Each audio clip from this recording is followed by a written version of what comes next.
Di suatu zaman penuh kekacauan, dunia terpecah menjadi wilayah-wilayah kecil yang dikuasai oleh kelompok-kelompok kuat. Salah satu wilayah paling berbahaya adalah hutan kelam, tempat para pembunuh bayaran dan pencuri membangun reputasi sebagai yang terbaik di dunia bawah tanah. Disinilah seorang pemuda bernama Raka memulai perjalanan yang mengubah segalanya.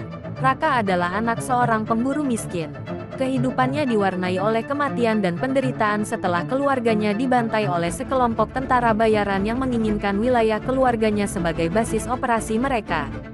Dendam membara di hati Raka, dan dia bersumpah untuk menghancurkan setiap orang yang bertanggung jawab atas kehancuran keluarganya. Dengan hanya bermodalkan keberanian dan tekad, Raka memasuki hutan kelam, mencari guru yang dapat mengajarinya seni bertarung dan strategi.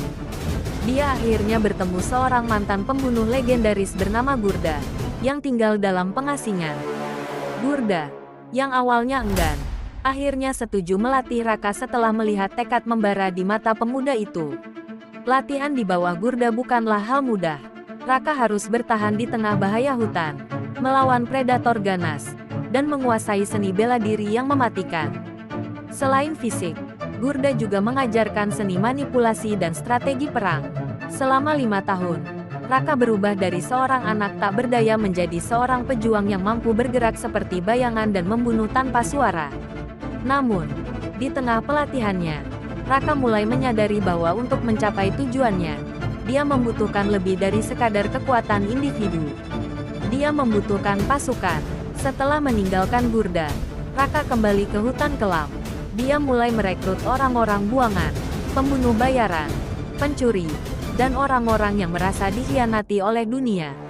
Raka memberi mereka tujuan baru, membentuk klan yang akan menguasai dunia bawah tanah. Klan itu dinamai Asteris Bayangan Hitam Asteris, simbol kekuatan dan ketakutan. Namun, membangun klan tidaklah mudah. Kelompok lain yang sudah mapan merasa terancam. Raka harus menghadapi banyak serangan, pengkhianatan, dan perang terbuka. Tapi dia selalu selangkah lebih maju. Dengan kecerdasan dan kekejaman, dia menggulingkan setiap pesaing, satu persatu. Klan Bayangan Hitam tumbuh menjadi kekuatan besar. Tapi Raka tidak pernah melupakan tujuannya, membalaskan dendam kepada kelompok tentara bayaran yang menghancurkan hidupnya.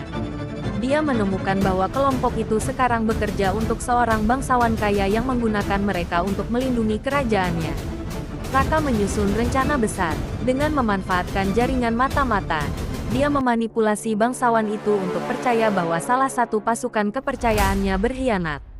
Saat konflik internal melanda, Raka menyerang dari bayang-bayang, menghancurkan kelompok tentara bayaran yang menjadi musuh lamanya. Namun, ketika Raka akhirnya menghadapi pemimpin kelompok tentara bayaran itu, dia menemukan kebenaran yang mengejutkan. Pemimpin itu mengungkapkan bahwa mereka diperintahkan oleh bangsawan tersebut untuk membunuh keluarganya karena ayah Raka adalah saksi dari rencana kudeta besar. Kemarahan Raka berubah menjadi fokus baru, bukan hanya dendam pribadi, tetapi penghancuran seluruh sistem tirani yang menguasai dunia. Dengan kematian pemimpin tentara bayaran, Raka dan klan Bayangan Hitam kini menjadi ancaman terbesar bagi para penguasa. Tapi Raka tahu bahwa perang ini baru saja dimulai, dan dia akan melakukan segalanya untuk menciptakan dunia baru, meski harus menjadi bayangan di balik tirani yang dia tumbangkan.